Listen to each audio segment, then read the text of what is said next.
Congress party దేశవ్యాప్తంగా BJP ప్రజా వ్యతిరేక విధానాలకు పోరాటం చేస్తూ ఉంటుంటే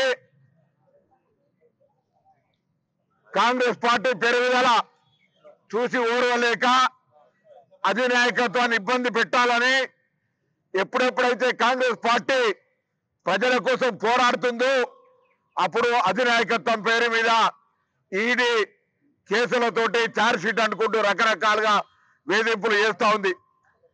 అసలు డక్కన్ హెరాల్డ్, నేషనల్ హెరాల్డ్ సంబంధించిన పత్రిక, స్వాతంత్రం కోసం పోరాడిన పత్రిక, ఇందులో ఎవరి పెట్టుబడులు కానీ ఎక్కడ దేశంలో దోపిడీ చేయలేదు. ఈరోజు ఒకవేళ గాంధీ గారి కుటుంబమే అక్రమంగా ఆస్తులు సంపాదించాలనుకుంటే వందల మంది ముఖ్యమంత్రుల్ని, ప్రధానమంత్రి, దేశంలో కేంద్ర మంత్రులు అనేక మందిని ఈ దేశ పరిపాలనలో నియమించింది.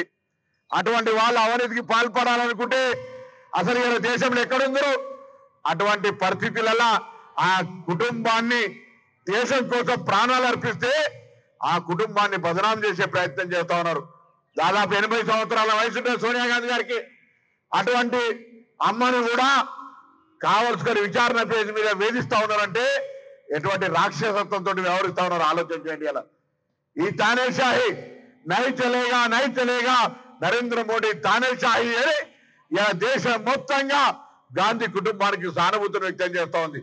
నిజంగా ఒకవేళ అటువంటి అవినీతి ఆలోచన ఉండి ఉంటే ఇటువంటి సాధారణ జీవితం గడిపే వాళ్ళని అడుగుతా ఉన్నాం. ఈ దేశం కోసం ప్రాణాలు అర్పించి ఈ దేశంలో ప్రజాస్వామ్యం ఉండాలని, రాజ్యాంగాన్ని రక్షించాలని, నరేంద్ర మోడీ ఇచ్చిన వాగ్దానాలు నెరవేర్చాలని పార్లమెంట్ లో మాట్లాడుతుంటే మొన్నటి గుజరాత్ లో ప్లీనరీ సభలో నరేంద్ర మోడీ గారిని అడిగితే ఎక్కడ బీజేపీకి దెబ్బ జరుగుతుందో, కాంగ్రెస్ పార్టీ ఎక్కడ పెరుగుతుందో అని నాయకత్వాన్ని అధైర్యపరచడానికి ఇవాళ వీళ్ళ కేసుల పేరు మీద మరి వాళ్ళ మీద వేధింపులకు గురి చేస్తా ఉన్నారు. ఇలా హుస్నాబాద్ వేదికగా భారతీయ జనతా పార్టీని డిమాండ్ చేస్తా ఉన్నాం. ఒకవేళ నిజంగానే గాంధీ కుటుంబం అవినీతికి పాల్పడి ఉంటే తప్పకుండా మీరు జైల్లో పెట్టండి. కానీ రాజకీయ కక్ష సాధింపు ధోరణితోటి వారిని ఎప్పుడు కాంగ్రెస్ పార్టీ ఎదుగుతుంది అనుకుంటే అప్పుడు డిమోరలైజ్ చేయడానికి, కార్యకర్తల ఆలోచన విధానాన్ని బలహీనపరచడానికి వాళ్ళ మీద కేసుల పేరు మీద విచారణకు పిలుస్తా ఉన్నారు. ఇది న్యాయమా అని అడుగుతా ఉన్నాం. దేశంలో అనేక మంది నీరవ్ మోడీలు లేదా ఇతరత్ర అనేక మంది దేశంలో మరి దేశాన్ని దోచుకుంటే విచారణలు లేవు, చర్యలు లేవు. దేశం మొత్తం అన్ని రకాల ప్రభుత్వ సంస్థలు, ఎల్ఐసి, ఎయిర్పోర్ట్లు, పోర్టులు, రకరకాల రైల్వే అన్ని కూడా ఆదాని అంబానీకి అప్పచెప్తున్నటువంటి నరేంద్ర మోడీ ఈ దేశంలో పెద్ద ఆర్థిక నేరస్తుడుగా. అటువంటి వాళ్ళ మీద ఎటువంటి విచారణ లేదు. కానీ దేశం కోసం ప్రాణాలు అర్పించిన కుటుంబం అయినటువంటి నెహ్రూ కుటుంబం అయినటువంటి ఇందిరాగాంధీ, రాజీవ్ గాంధీల వారసులైన సోనియా గాంధీ గారు, రాహుల్ గాంధీ గారి మీద ఈ కేసులు మోపి విచారణ పేరు మీద వాళ్ళని వేధిస్తా ఉన్నారు. ఇది ముక్త కంఠంతో దేశంలో ఉన్న ప్రతి కాంగ్రెస్ కార్యకర్త, ప్రతి పౌరుడు భారతదేశం ఐక్యంగా భారతదేశ అభివృద్ధి కోరుకునే అందరూ కూడా ఈ వేధింపులను ఖండిస్తా ఉన్నారు. మేమంతా మీ వెంట ఉన్నాం.